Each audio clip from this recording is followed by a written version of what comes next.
Insiden kecelakaan ambulans pembawa jenazah kembali terjadi.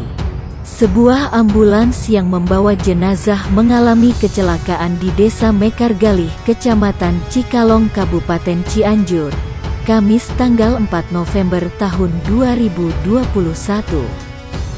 Kecelakaan disebabkan sopir ambulan yang menghindari kendaraan di depannya.